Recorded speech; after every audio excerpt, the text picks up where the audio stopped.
Waalaikumsalam warahmatullahi wabarakatuh. Gimana Bu? Udah sehat? Alhamdulillah sehat. Gimana nih Pak? Saya hari ini ditugaskan untuk mewawancari sedikit tentang pengambilan keputusan yang ada di modul 3.1. Ya, baik. Jadi di sini ada beberapa pertanyaan yang harus saya tanyakan, yang harus saya ajukan ke Bapak. Baik, insya Allah bisa dijawab. Insya Allah Pak ya. Sebagai kepala sekolah pasti ada kasus-kasus atau masalah-masalah yang dihadapi di mana dalam pengambilan sebuah keputusan itu ada dilema etika atau rujukan moral. Nah, saya mau tanya nih, gimana Bapak bisa dapat mengidentifikasikan kasus-kasus yang merupakan dilema etika atau rujukan moral? Baik, dilema etika dan juga moral adalah dua masalah yang memang sangat sering kami alami dalam proses pengambilan sebuah keputusan. Di mana dilema etika merupakan sebuah situasi di mana keduanya benar, namun bertentangan dalam pengambilan keputusan. Benar versus salah, versus benar ya, sama-sama benar. Sedangkan rujukan moral adalah situasi ketika seorang dihadapkan pada benar salah ketika mengambil sebuah keputusan, atau benar versus salah. Nah, namun dilema etika lebih sulit diatasi karena dipengaruhi oleh faktor cinta, kemudian faktor keadilan, kebenaran, dan lain sebagainya. Sementara rujukan moral itu lebih mudah diatasi karena sudah ada norma benar dan salah bagi setiap pihak. Jadi kita lebih mudah mengatasi rujukan moral dibandingkan dengan dilema etika. Mungkin itu yang pertama ya. Mungkin ini Pak, gimana nih Bapak bisa menjalankan sebuah keputusan di sekolah yang tempat kita bertugas sekarang, terutama dalam kasus-kasus di mana ada dua kepentingan ini Pak, baik itu sama benar atau sama-sama mengandung nilai kebajikan gitu. Ya. Jadi ketika kami mengambil keputusan akibat ada dilema etika dan rujukan moral, kita bisa berpegang pada 3 prinsip berpikir dalam mengambil sebuah keputusan. Yang pertama, kita berbasis hasil akhir. Yang kedua, berbasis peraturan. Dan yang ketiga, berbasis rasa peduli. Nah, dari ketiga prinsip cara berpikir ini, saya akan lebih kepada bagaimana hati saya ya. Ketika hati itu berkata benar, insya Allah keputusan yang saya ambil juga insya Allah akan benar. Jadi hati itu tidak pernah bohong ya. Jadi mungkin itu Burama. Oke. Masih banyak ini Pak, nggak apa-apa ya? Ya lanjut. Jadi Pak, ketika Bapak mengambil keputusan, mungkin saya mau tahu sedikit langkah-langkah atau prosedur yang seperti apa yang biasa Bapak lakukan selama ini. Baik, jadi ketika ada sebuah keputusan yang saya keluarkan, saya tentunya harus mengambil beberapa analisa. Yang pertama adalah mengenali masalahnya. Apa itu masalah yang kita putuskan nanti. Kemudian menamai masalah tersebut. Apa masalahnya? Kemudian menganalisis penyebab masalahnya. Selanjutnya adalah menjajaki pilihan pemecahan masalahnya. Ada opsi nanti yang akan kita tentukan. Kemudian yang terakhir adalah tentu berkoordinasi dengan bawahan-bawahan yang ada di sekolah ini. Apa yang terbaik kita ambil sebuah keputusan. Baru kita ambil keputusan yang finalnya seperti apa. Tentunya yang tidak merugikan semua pihak, yang bisa menguntungkan orang-orang yang kita ambil keputusan tersebut. Yang sampai keputusan kita ambil adalah menyakiti orang lain, menyakiti pihak yang bertikai, mungkin demikian. Dalam kita mengambil keputusan Pak, ada saja hal yang efektif atau tidak efektif gitu ya, tidak selamanya juga mulus. Jadi hal apa saja yang selama ini Bapak anggap itu efektif dalam pengambilan sebuah keputusan dalam kasus dilema etika yang sangat efektif?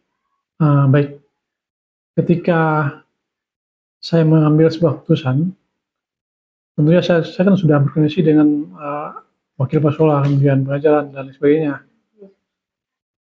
Jadi untuk mengefektifkan keputusan yang saya ambil, saya harus mengevaluasi atau memantau terhadap apa yang saya putuskan. Apakah itu baik atau tidak baik untuk keluarga besar SMP Ukuran Widijaya khususnya. Jadi tidak semena-mena begitu keputusan kita ambil, jadi tidak kita analisa. Jadi harus ada pemantauan dari kita apakah keputusan kita ambil itu benar-benar efektif atau tidak. Jadi mungkin demikian Bu. Oke, saya tahu sedikit nih tantangan dalam pengambilan keputusan pada kasus-kasus dilema etika itu apa aja Pak? Baik, kadang-kadang ketika kita memutuskan sebuah keputusan, ada saja yang tidak memuaskan satu pihak. Ya. Itu pasti ada. Nggak mungkin keputusan kita ambil itu bisa memuaskan dua belah pihak. Jadi pasti ada yang mungkin kurang lebih ya. Ada yang suka, ada yang enggak, ya pasti. Karena kita manusia, nggak sempurna. Ya, Nah tentunya saya akan tetap jalan terus dengan keputusan yang sudah kita putuskan, walaupun memang tidak bisa membahagiakan kedua belah pihak. Jadi tentunya itu juga perlu pertimbangan yang lebih matang ya, dari kita semuanya. Dan perlu memahami ya, semua Dewan Guru mungkin harus paham dengan keputusan yang kita ambil. Jadi demikian Bu Rama. Ketika kita memiliki sebuah jadwal tertentu dalam sebuah penyelesaian kasus dilema etika, apakah Bapak langsung menyelesaikannya di tempat atau memiliki sebuah jadwal untuk menyelesaikannya? Baik itu berupa bentuk atau prosedur yang seperti apa Bapak jalankan? Baik, tergantung apa masalahnya. Kalau memang masalahnya bisa kita selesaikan langsung, ya langsung kita selesaikan. Tapi kalau memang masalahnya rumit, butuh koordinasi dengan teman-teman guru yang lain, saya akan berkoordinasi dengan teman-teman guru yang lain. Jadi tidak mungkin keputusan yang begitu rumit kita putuskan sendiri. Bermusyawarah. Jadi tergantung bagaimana keputusannya, bagaimana masalahnya. Jadi saya akan melihat dari sisi masalah yang kita selesaikan. Demikian. Oke. Mungkin dari semua yang telah disampaikan, pembelajaran apa yang Bapak bisa petik atau yang bisa diambil dari pengalaman Bapak ketika mengambil sebuah keputusan dalam dilema etika? Banyak sekali pengalaman yang kita peroleh ketika kita berhadapan dengan masalah ya.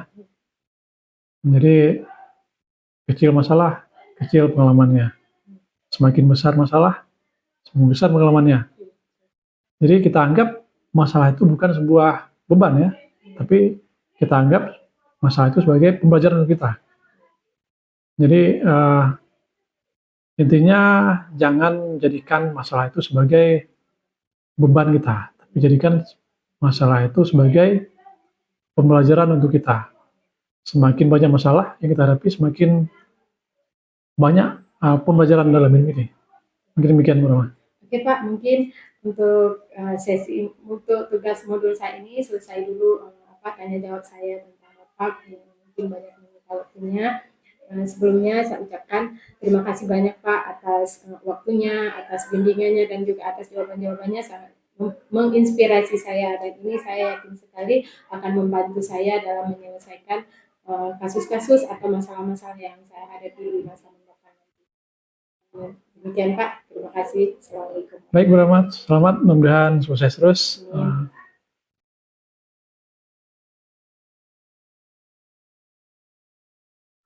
Assalamualaikum Bu, kenalkan saya Ramazani, JGP Angkatan 9, tugas di SMP Negeri Ulumul Quran Pidijaya. Nah, pada kesempatan kali ini saya mau tanya-tanya sedikit nih sama Ibu, boleh ya? Boleh. Jadi Bu, ini alhamdulillah kami sekarang sudah berada di modul 3.1, yaitu tentang pengambilan keputusan yang berbasis nilai-nilai kebajikan sebagai pemimpin pembelajaran. Mungkin nanti saya akan minta waktu Ibu sedikit buat tanya-tanya tentang bagaimana Ibu dalam mengambil sebuah keputusan gitu ya. Iya.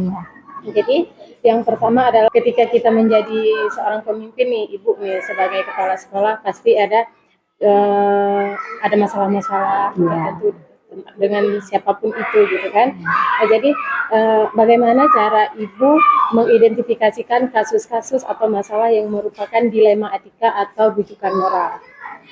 Yang pertama saya mengidentifikasinya, yang pertama saya memanggil dulu anak-anak yang berkasus atau siapa saya yang berkasus, kemudian saya tanyakan dulu kepada beliau ataupun anak-anak yang mengalami kasus. Lalu saya panggil, kalau misalnya dengan anak-anak saya panggil dulu wali kelasnya, kemudian saya panggil antara permasalahan dengan siapa, saya panggil dua-duanya, baru kemudian saya tanyakan apa permasalahannya. Gitu ya. Jadi selama ini bagaimana cara Ibu mengambil keputusan di sekolah, terutama untuk kasus-kasus di mana ada dua kepentingan yang sama-sama benar atau sama-sama mengandung nilai kebajikan yang terjadi di lingkungan ini. Ya, seperti saya katakan tadi, setelah kami memanggil, lalu kami lihat kasusnya apa, kemudian setelah kami mengetahui kasusnya apa, dengan bijak kami mengambil keputusan bagaimana untuk tindakan-tindakan yang harus kita lakukan di sekolah. Misalnya ada anak-anak yang bertengkar berdua, kemudian kita panggil, dari hasil kita cari kasusnya apa, kemudian kita lihat apa kasusnya, lalu kita ambil tindak lanjutnya. Kalau misalnya kita panggil, mesti kita panggil orang tua, kita panggil orang tua dulu. Sesuai dengan kasusnya. Iya, gitu iya. ya. Kalau misalnya kasusnya berat, ya harus panggil orang tua. Kalau misalnya kasusnya tidak berat, ya cukup di sini saja dengan wali kelasnya. Oh, begitu ya. Bagus Bu ya. Jadi langkah dan prosedur yang biasa, yang seperti apa yang biasanya Ibu lakukan? Langkah yang pertama, kita memanggil dia, kemudian kita panggil wali kelasnya, kemudian kita mewawancarai apa kasusnya, lalu kita ambil tindak lanjut, lalu kemudian nantinya kita mengingati anak-anak tersebut supaya jangan melakukan yang dilarang di sekolah. Ada aturan-aturan Iya, harus mematuhi aturan-aturan yang ada di sekolah. Ya, betul sekali. Jadi selama ini yang itu kan banyak sekali langkah-langkah ya yang menurut Ibu itu harus dilakukan. Jadi selama ini pasti ada pengambilan keputusan yang efektif dan tidak efektif. Jadi saya mau tahu sedikit nih, nggak apa-apa ya? Iya, nggak apa-apa. Dalam pengambilan yang ketika ambil sebuah keputusan yang Ibu anggap paling efektif untuk mengambil keputusan pada kasus-kasus dilema etika itu seperti apa, Bu? Yang paling efektif. Yang paling efektif untuk dilema etikanya. Untuk dilema etikanya yang paling efektif yang kami lakukan di sini yaitu memanggil langsung, kemudian menggali permasalahannya, lalu kami ambil tindak lanjutnya. Oke, seperti itu aja ya. Lanjutnya Bu, nggak apa-apa nih ya, banyak. Jadi ketika kita memiliki sebuah tata kala atau jadwal yang tentunya dalam sebuah penyelesaian kasus dilema etika, gimana nih Ibu langsung menyelesaikan di tempat atau Ibu memiliki jadwal tertentu untuk menyelesaikannya? Ya mungkin ada bentuk atau prosedur yang biasanya seperti apa Ibu lakukannya? Tergantung dengan permasalahannya. Misalnya masalahnya berat, ya harus kita panggil sampai ke komite sekolah.